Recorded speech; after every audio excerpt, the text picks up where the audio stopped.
everybody. Welcome to the Ronline Report. This man here needs no introduction. 8-time Mr. Olympia, Ronnie Coleman. Ronnie, you are going for another surgery very soon. Am I correct? Yeah. A couple days. A couple days. Wow. So this is spinal surgery number 7? 10. 10? Yeah. Wow. Yeah. It's up there. So they're putting more screws in this time, right? Yeah. Okay. Did they Keep figure out breaking. some other kind of screws that won't break? They're gonna try some bigger ones this time. Hopefully that works. Yeah, and some lug nuts or something, because clearly your back is too powerful for anything that they've had so far. Yeah, exactly. It's the 4th time they've broken. Wow. Dude. Yeah, 4th time. Well, let's hope this is the. I say this every time, but we really, your many fans around the world want this to end for you. We want this to just get on with your life. Yeah. So. Yeah. Every time they put them in, they've always broken. So they hadn't found any that works yet. So I guess we just got to keep trying until we find something to do. Have you ever met anyone that's had those screws in where it's been fine for them? Oh, everybody I met, nobody that I know that have screws, they haven't broken. I'm the only one that had screws break. Well, Nobody else that I got some buddies of mine that got screws. They said they ain't never had a problem with theirs. Are these big, strong guys, or are they regular sized guys? Mostly just regular sized guys. Yeah. That's probably why. I don't know anybody that's competed that has screws, and somebody that's big like me. Yeah. Has the doctors ever tried to explain to you why they think it keeps happening to you? They don't have a clue. They don't have a clue. Boy, you could put a man on the moon, but we can't figure out how to keep these screws from breaking inside Ronnie Coleman's back. Yeah. Well, let's change to happier subject for the time being. First of all, I guess you're not going to be at the Olympia now, I'm guessing, because you're going in. No. I'll be in surgery that day. Okay. Oh, you're going to be in surgery. I'll be in the hospital. I'll be in the hospital anyway. I think the surgery's on the 12th, and I think they saying probably 6. Maybe it may be weeks, because the rehab and stuff. So. Right. I want to clear up something, because there's a misconception that Ronnie Coleman got back to working out too soon, and that's why you explained the last time we talked that you didn't even go. You went right from surgery to the recovery room and they rolled you over and the screws broke. Yeah. It's not like people always, they always got to look for the negative, and they got to make everything negative. So they don't care about what really happened, But yeah, I rolled over right out of surgery and they broke, That's wow. Oh man, let's hope they got some better screws for you this time. Some nice, sturdy, thick truck lug nuts or something. Yeah, hopefully. Yeah. Okay. Yeah, hopefully, because it's getting kind of bad now, Can imagine. So okay, let's talk about happier things. The Mr. Olympia contest, which is, that's a contest that most people became aware of you because you were 8-time champion. But the first Olympia you ever went to was 1991 in Orlando, Florida, correct? I think that was the first one. And now you went there. I want to say that the Nationals and the World Championships took place after that show, right? That year? Yeah, exactly. So you were still on. This was your last. I think it's been so long now, but I want to say the first Olympia I went to. See, when did Lee Haney win? Number 8, I think. Yeah, it was the Walt Disney World Dolphin Hotel, Florida. Yeah. That was the first one I ever went to. I was security there. Right. And you were prepping. You had to be prepping because that show was, even back then, was in September. And you did Nationals that year, and then you did World Championships. I don't even remember when Nationals were. I want to say maybe October. Yeah, it had to be later because then you won. Yeah, the Worlds were like in November, right? Yep, exactly. Yeah. So you were security, but you were dieting, prepping for the Olympia. Prepping for the Nationals. Yeah. That's the year that Kevin won the Nationals. Yeah, exactly. that heavyweight class when Kevin won, and you were in that. You were like fifth, I think, that year or something. That Yeah. that class was a deeper lineup than like some of the Olympias have been since then. That was 44 in that class. Yeah, it was everybody. It was you. There's like a who's who of future greats was in that class. But Yeah, Paul DeMayo, Chris Camille, so Flex, Nas, what's his name? Edgar, Kevin Warren. Kevin Matt Warren. Mendenhall, Bob Yeah, Ciccarello. Matt was in there. Yeah. I think Cormier was in it that year too. Yeah, he was in it that Yeah, year. it was like an all-star cast. Yep. Because we didn't have a super heavyweight division back then. No, it was just heavyweight. That was the biggest class they had. Everybody over 198, you were just a heavyweight. That was it. Yeah, exactly. Yeah. Good old days. Good old days. Yep, it's good old days. So, what do you remember most about that Olympia that you worked security? Because that was, you were around. That must have been the first time you were around all the top guys like Lee Haney, and that was Dorian's first year. Labrada, Gaspari. It was a good show that year. What do you remember the most? Oh, I was out in the audience, so I wasn't backstage or nothing. I was out in the audience just helping with the security in the audience or whatever. Yeah. I wasn't really doing too much or nothing, just whenever they needed help with something, but they never really needed help with nothing. So I just pretty much stood there and took pictures with everybody all day because they thought I was in the. They thought I should have been in the show back then. I remember outside in the lobby, people following you around. You had a polo. It was probably like an IFBB polo shirt or something. Yeah. You were probably you were dieting. You were probably like 220, 225 or something. Back then. I wasn't that big. Well, maybe you weren't. I mean, you had these enormous arms. The arms were just enormous back then. So. Yeah, I've always had 22-inch arms, though. I had 22-inch arms in college. So. Wow. Yeah. So you can imagine what I'd have, when I was competing and on a good diet. Because in college, I just, just ate. I didn't do no dieting. I ate pizza and hamburgers all the time. That's the first time I saw you, because I remember being one of those people that stopped you outside and said, "Who the hell are you? You should be up there in the Mr. Olympia contest," and you were getting ready for nationals. Yeah. I just had big arms back then. I didn't have anything else, all the other stuff developed later. People don't realize that you really grew gradually. It wasn't like you just blew up. Yep, exactly. Like Rami put on like 100 pounds in 1 year. You never did that. Yeah, it took a long time for me to put on weight. Yeah. But geez, long time. I actually put on. You know what? To be honest with you, from what I recall, I was gaining about 5 pounds a year. Yeah. 5 pounds of muscle a year. That doesn't sound like much, does it? Well, I mean, if you start from, like I think I was 215 at the Nationals. Yeah.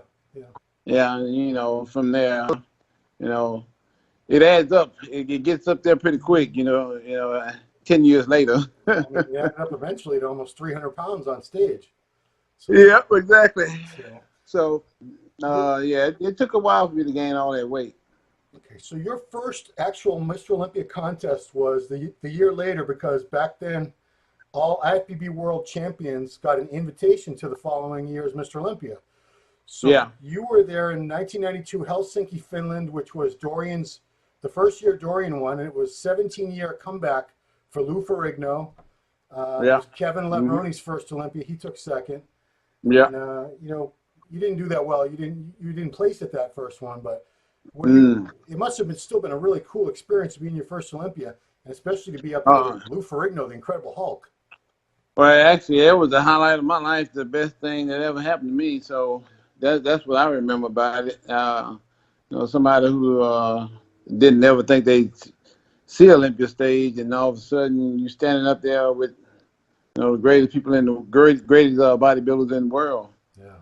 So it was the best thing that ever happened to me, because I had never been to Helsinki.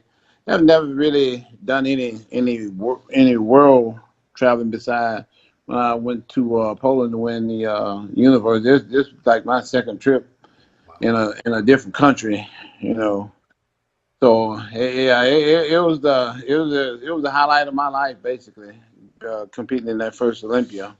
So that was what I remember about that is what like I said, like one of the greatest trips ever.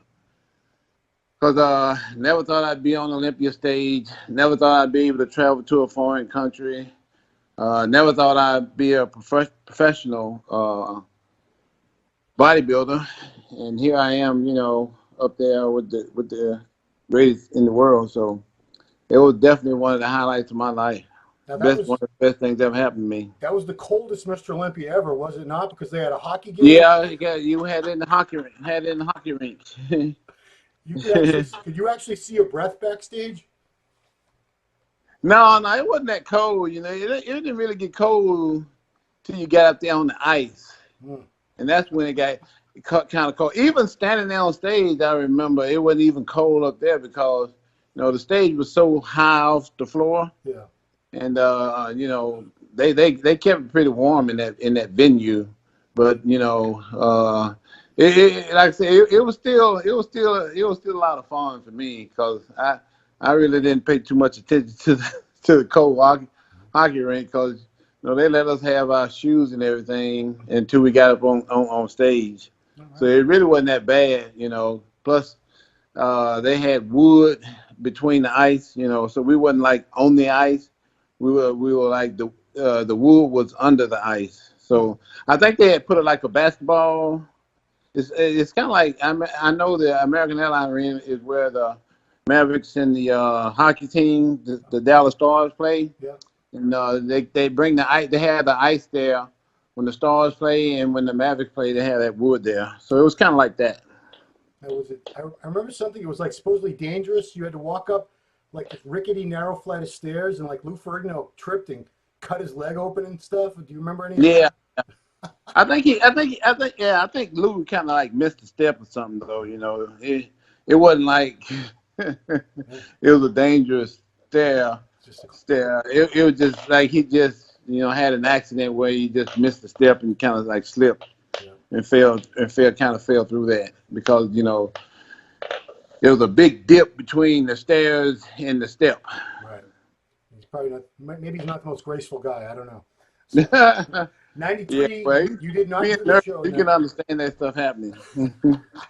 So 93, you didn't qualify, I guess, because you didn't do the 93 Olympia. No, I didn't qualify because I got sixth in just about every show I entered that year. I did like 3 or 4 shows before the Olympia, and every show I entered in, I got like 6th or 7th or something like that. So I didn't even qualify for that Olympia. Long before the point system. This was, you had to be, I think, like you had to place in the top 3. Top 3 at certain shows, to qualify. Yeah. So 94, you came back, second time at the Olympia. You finally broke the top 15. You got 15th. And then that same year, you got top 3 in 3 different shows. Yeah, I got 3rd in the show in Paris and 3rd in the show in Germany. Okay. And that's how I qualified. Okay. So I didn't do too. I actually competed in some shows here, but I didn't do that good here. I think I got like 6th, 7th, somewhere in there. Yeah. And then I was already in shape, so I just went on that European tour. Yeah. They had a tour like right there in the middle of the season. Like it was, I want to say it was like May or something like that, April or May or something like that. Right. They had like an early tour because they always had one after the Olympia too. Right. And I placed 3rd in Paris and 3rd in Germany, and that's how I qualified for the '94 Olympia. Someone raised the question about bringing back the Grand Prix tours because those seem like a really good thing for both, the fans in all these different countries in Europe. They got a chance to see you guys in person, and it was a good chance for you guys to get experience and pick up a little bit more money too.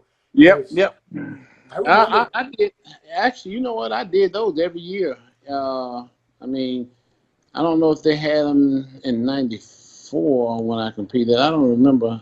It's been so long ago, but I remember doing the Grand Prix shows every year, every single year. Because I remember in '96, '97, somewhere in there, they had 7 shows in 11 days. Wow. And there were always a lot of Grand Prix shows.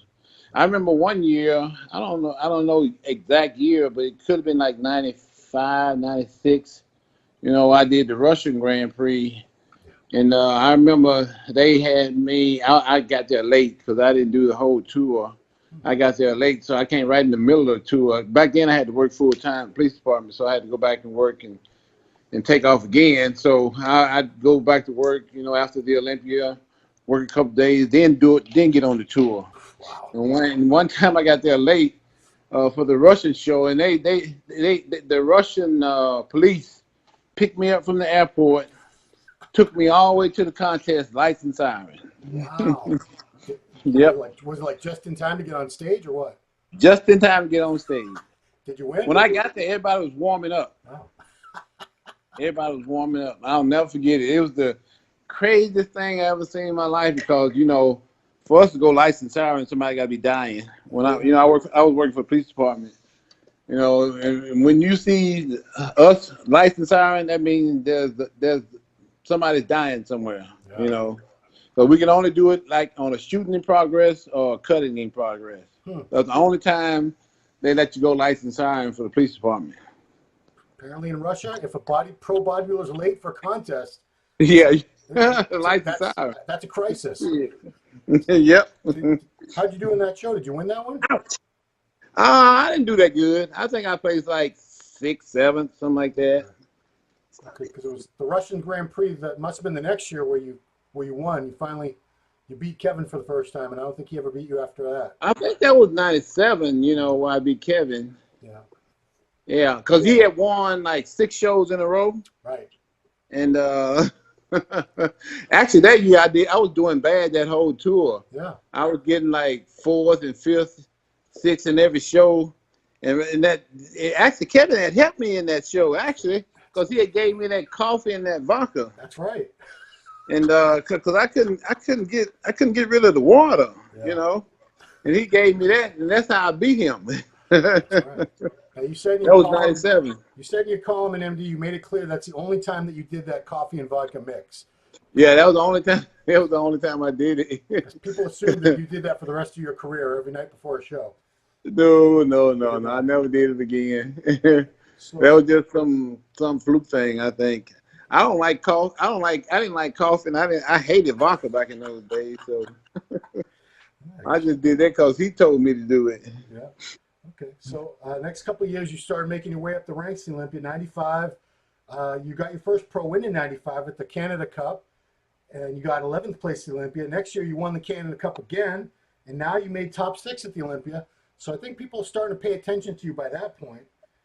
And then 97. No, not really, because I got 9th in 97. Remember? So that's right. Yeah, I mean, you dropped down to 9th, and that was Dorian. I didn't. I got 7th, and I think NASA failed the test in 96, and that's how they moved me up, to 6th. Because I on stage they gave me 7th, Yeah.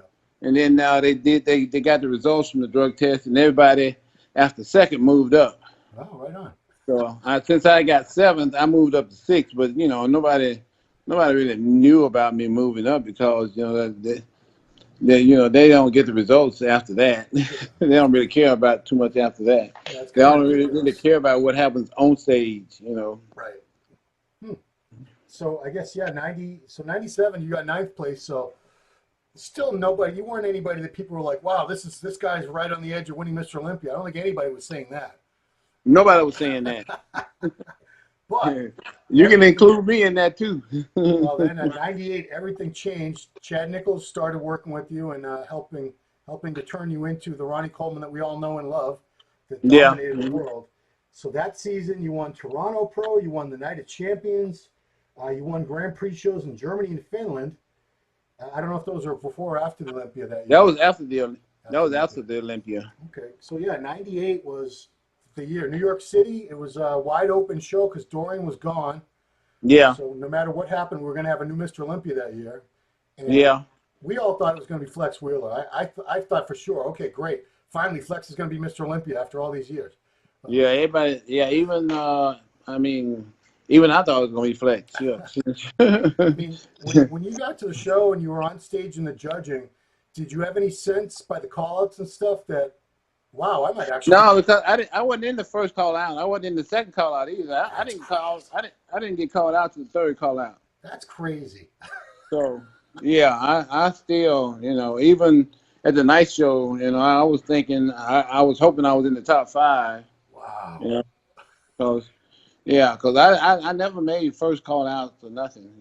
Yeah, but I mean, the way you looked in '98, a lot of people still look at that as, if not the very best you ever looked. A lot of people love that look. You were just shredded, tight, Yeah, but you tiny know what? waist. To be honest with you, Ron, Yeah, you don't really see yourself when you're on stage. yeah, They don't have no mirror, right, right. But I so mean, you can see yourself. So I had no idea how hard I was or nothing until I saw pictures like a couple months later when they came out in the magazine. well, Chad Nichols posted on Facebook maybe like 4 or 5 months ago a bunch of pictures that you had sent him a couple weeks out from that Olympia. You took them at Metroflex and sent them off to Chad, and Yeah, yeah. they're just crazy. I mean, I don't know who wouldn't have seen that and thought, "Wow, this guy's going to either win or he's going to take second to Flex Wheeler. This No, guy's better than no, anybody else." nobody never thought nothing, because like I said, I got ninth the year before. Yeah. So they didn't know nothing. They didn't consider me to be nothing Right. Well, there were also back then. there still was like no internet really. The internet was just starting, and there was no Yeah, there was yeah. no Facebook and Instagram and YouTube. So No social media, nothing like that. No cell phone cameras or nothing like that. so we didn't know what was going on over in Metroflex Gym in Arlington, Texas. No, no. Those the pictures I sent Chad was from like a regular camera. Yeah. So you won the Mr. Olympia. I know you don't remember the win because you collapsed and like blacked out and had to be carried and all that. But once the dust had settled, like the next day when you woke up and you realized you were Mr. Olympia, did you think to yourself, now I want to hold on to this title. I want to win this a bunch of times? Or what was going through your head when you finally realized I'm Mr. Olympia? Well, I mean, of course you're thinking like I'm gonna try to win it again. Yeah. If I can just do what I did last year, then it seemed like I should be able to take it again. Yeah. So that was the mindset that I had, pretty much. I didn't know what was going to happen, because like I said, I was never the favorite going in or nothing like that. So I'm just thinking the next year, well, if I do everything I did the year before, maybe I have a real good chance or whatever. But you never know what's going to happen in these shows. So that's basically what I did. I just did everything I did the year before, and tried to come in the same way for the most part, and got lucky again. You didn't get lucky, Ronnie. It's not like you flipped a coin or something. But I mean, that was a tough show too because Levroni came back looking incredible. Yeah, yeah, everybody did. Everybody did. Flex was third. I mean, that was. Actually, Flex thought he won that show. Actually, of course. I remember him being real upset about it. He probably is still very upset about it. Yeah. He's still complaining. He still talks about the '98 Olympia. Yeah. Very upset. He thought he had. I don't blame him. I would too. Sure. We all want to win. Everybody wants to win. Yeah. You got that right. You most definitely right on that. You held on to it for '98, '99. I'm sorry, 2000. No, Flex was second 2 years in a row. I'm sorry. He was second to you in '98 and '99. And then Kevin was second to you in 2000. Flex was still up there in third place. So things started getting interesting really in 2001.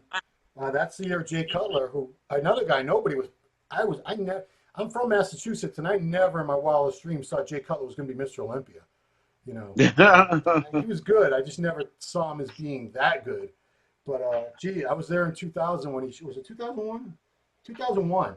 He came out looking just crazy, and that was the year that you did the Arnold Classic earlier in the season, and your body was not cooperating with you for the Olympia.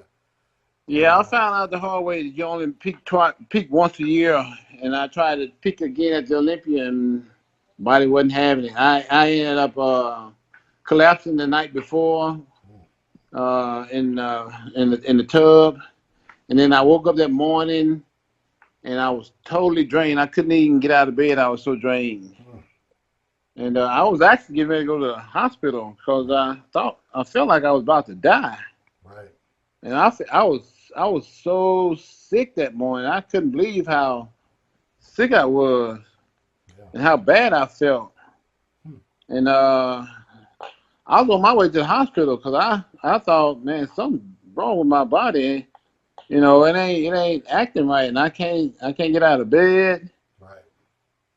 And Chad said, I was calling Chad to tell him I was on my way to the hospital because something's wrong. Right. He's like, no, don't go there, don't go to. He's like, don't go to the hospital. He's like, just grab a gallon of water and just chug it. Yeah. So I'm like, well, okay, I didn't think of that. Well, yeah.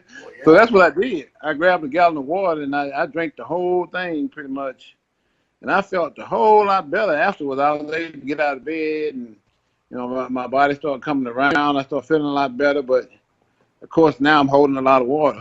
Yeah, yeah. And it was enough for Jay. Jay was not holding water.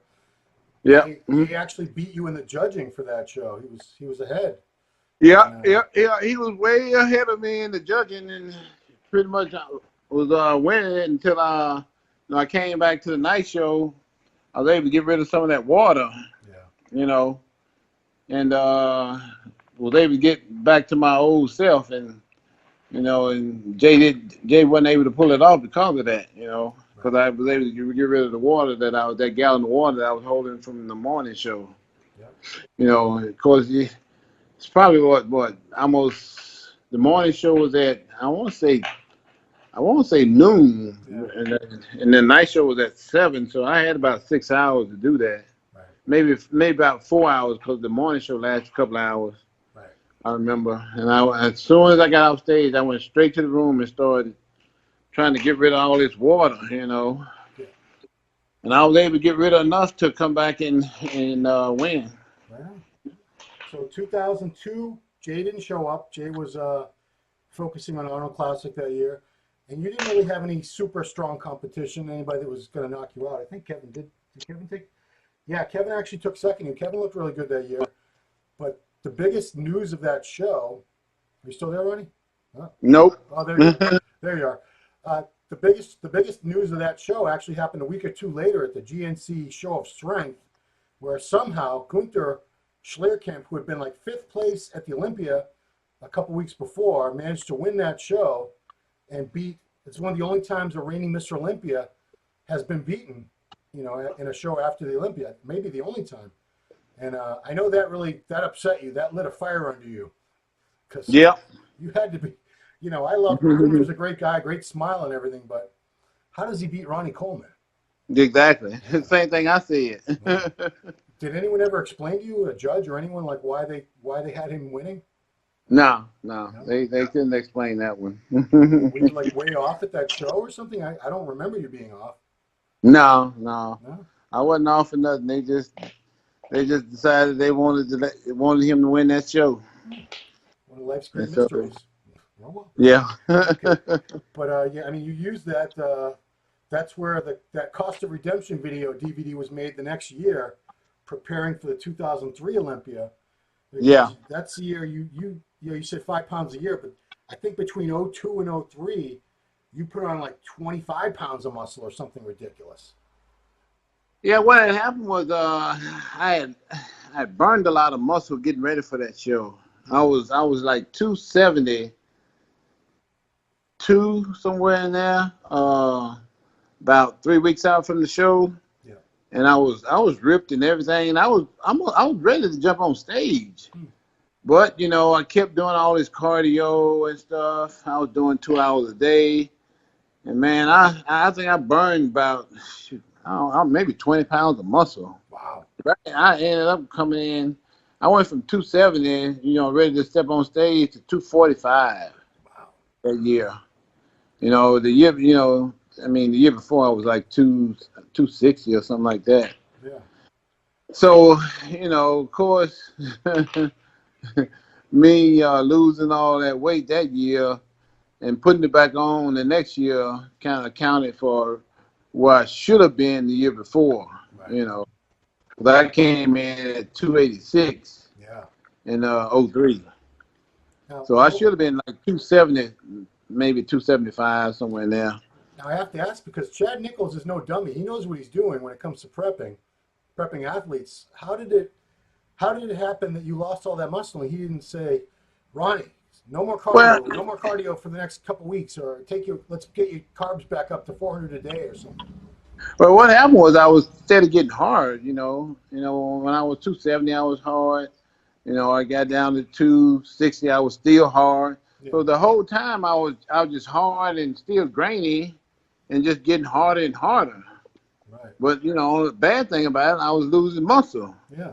I mean So that's where it comes it's kind of hard. And they had wanted me to. I think the judges had said something to Chad about bringing me in, just a little sharper this year. Yeah. Because last year, probably a little bit too heavy or whatever. Okay. So that's why we kept going down and down and down. So we figured that, when I won the Olympia, I was 245, my first one. Yeah. So the worst I could be is look like I did when I first won the Olympia at 245. Right. Is what we were thinking. That's why I went all the way down to that weight. Yeah, but as you and so many other people said, the body's no two preps are ever exactly the same. Your body from year to year, it's not 100% identical. Things change with your body. So exactly. 245 pounds when you won your first Olympia looked very different from the 245, 250 that you were at in 2002. Yeah, which was probably like 4 years later.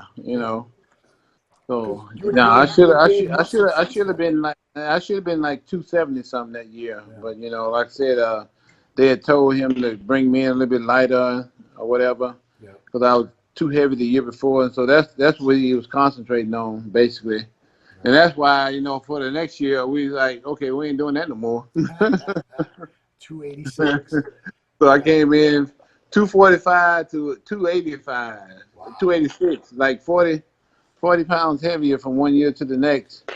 But the only thing about it is, like I said, I should have been way heavier than 245 at that Olympia in 02. You still won. I mean, no big deal.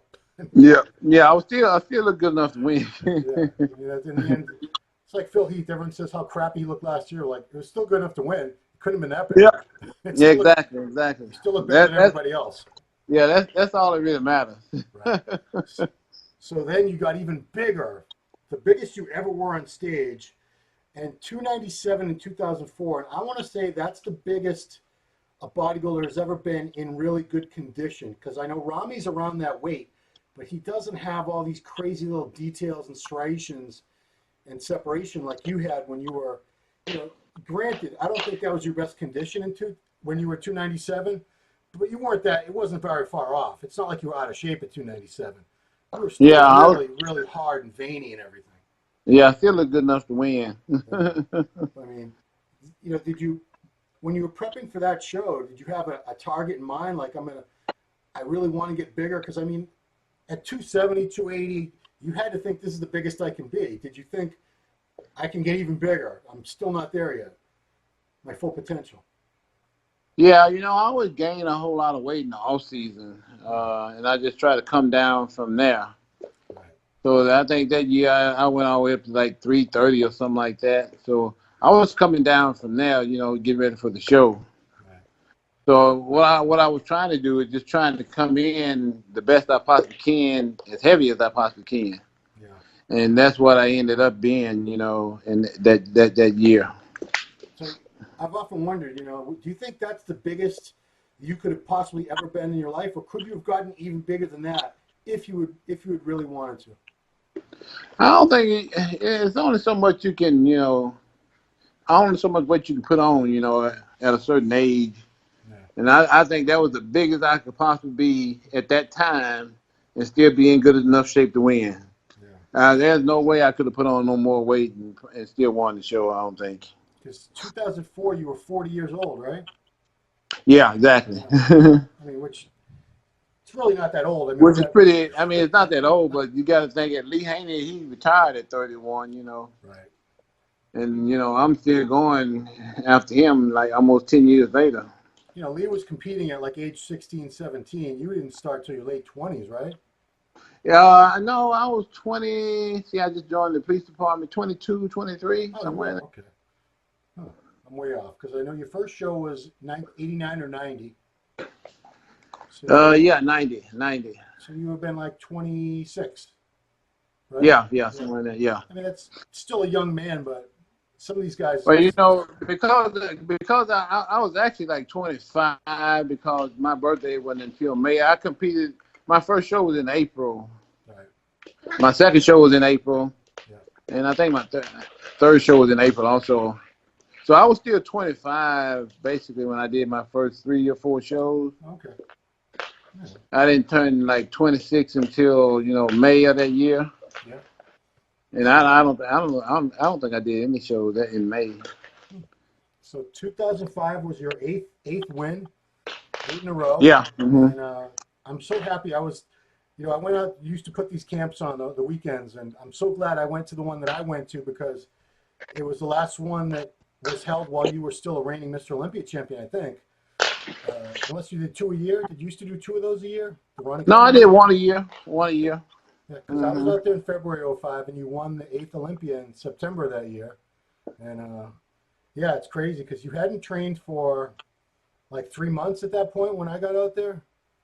Yeah. I always took about 3 months off after every Olympia, so I forget exactly when we held the camps because it's been so long. So I have the T-shirt. It's got the date on it still. I never throw that T-shirt away. I'll never throw it away. But so the Olympia was always in like September, so I always take like November, December, January off, something like that. And I start back training in February. Yeah.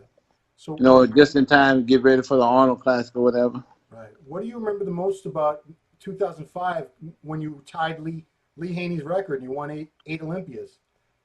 You know what? To be honest with you, I don't remember.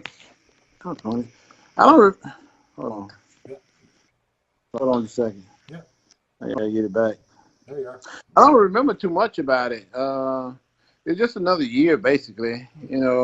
After you've done it so many times, you won it so many times.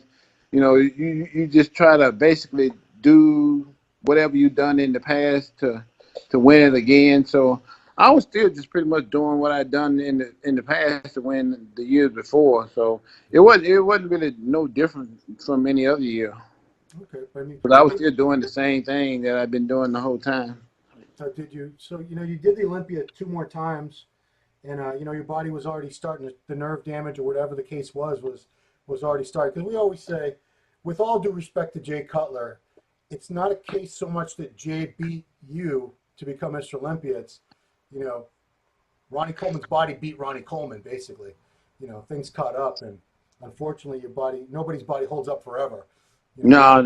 It eventually, it eventually is going to catch up with everybody, So it was just my time to get caught up with, basically for the most part, is what I was thinking, because I had competed at a high level for so long that, it was time for me to come down off that high level after a while. But you really have, for me to win all those Olympias, I had to go through a lot, put my body through a lot. Yes. So it was just time for me to quit putting so much on my body. Yeah. And then that's where Jay was able to win, But my body was starting, like I said, give out after a certain time, of being at a high level for so long. Yeah. So that's just Father Time and Mother Nature catching up with you for the most part. Undefeated, as some people like to say. Yeah, exactly. But did you have it as a goal that you wanted to beat Lee Haney's record of 8, and did it bother you? No. I never had a goal of beating the record or anything. My goal was to do the best I possibly could every single year that I was competing. Yeah. And I never thought about the record or nothing like that. It was just, I was taking every year by year. Yeah. Based for the most part. Yeah, that's what I was doing. Okay. I wasn't thinking long. I wasn't thinking ahead of myself, and I wasn't thinking long term or nothing like that. I wasn't even thinking about beating no record or nothing like that either. It looks like Phil Heath is probably going to tie your record next weekend of 8 Olympia wins. What would your first words to Phil be if he goes ahead and accomplishes that? Oh, shucks. Where I see it, Phil looks pretty good right now. And if he just continues to get better, every year, just take it year by year, he got a really good chance of easily just breaking the record and setting it setting it themselves. Yeah. So I just tell them, like I tell them every year, hey man, just try to get better for next year, you know, because that's what I basically did. You know, I was trying to top what I did the year before. So I always just tried to train just a little bit harder, you know, diet just a little bit harder, so I can come in just a little bit better the next year. Yeah. So when I talk to Phil, I just tell him the same thing. You know, just keep doing what you're doing. You know, get a little bit better. Try to train a little bit harder. Try to diet a little bit harder, and get better for next year. And just try to be a little bit better. Now, you know, I tell them that every year. As a fan, I'm a fan. I know you support these guys, of course. Still, you know, the current generation guys. Oh yeah. I was bummed that you didn't win 9 because I like to see records broken. When you won 8, I was like, yes, okay, now someone tied Lee Haney's record. Now next year Ronnie's going to beat it. I was so ready for that to happen, and I was kind of bummed that it didn't happen. I want Phil Heath to win 9 because I want to see that record. Because otherwise, now I got to wait another 10, 20 years for somebody to win 8, and then see if they can win 9. Are you looking forward? Yeah. Do you want to see Phil Heath win 9, maybe even 10? Yeah. I'm like you. I want to see the record get broken too, even if it's mine. You know, because you always want to see progression in life, not degression. Right. We're here to progress, not degress. So when somebody else has got a chance to do better, even if it's something that that you've pretty much mastered yourself, you want to see the next person do a little bit better. Yeah. So I like I said, I be trying to give him the best advice I possibly can, so he can go on and get better and do better, and break the record and have a record for himself. Yeah. So I'm always for the guy doing better, and like I said, progressing instead of degressing, right. And that's what I see here too. So yeah, I like to see him break the record for sure. Okay, that's very, very gracious of you, Ronnie, because I'm sure there are some champions in some sports that get upset when their records are broken, but it shows your character. No, not me. You're a good guy, Ronnie. Records are made to be broken. Cool. Well, Ronnie, I thank you for your time. Everyone out here is going to be saying a prayer for you, keeping you in our hearts and prayers for your surgery. I hope everything goes so well this time, and you're never going to have to go under the knife ever again. I want to see you up and about, not in a wheelchair anymore, not on crutches. I want to see you, strong and healthy and happy. Yeah, you and me both. I know. You're a good man, Ronnie, and we want the best for you. You're one of the... Yeah. Thanks a lot, Ron. Appreciate it. All right. Thank you so much, Ronnie. Good luck with everything. And we're going to miss you at the Olympia, but we'll all be thinking about you. So. All right, bro. Have a good one. All right. For the Ronline Report, this has been Ron with Big Ron, Ronnie Coleman. Thanks for watching.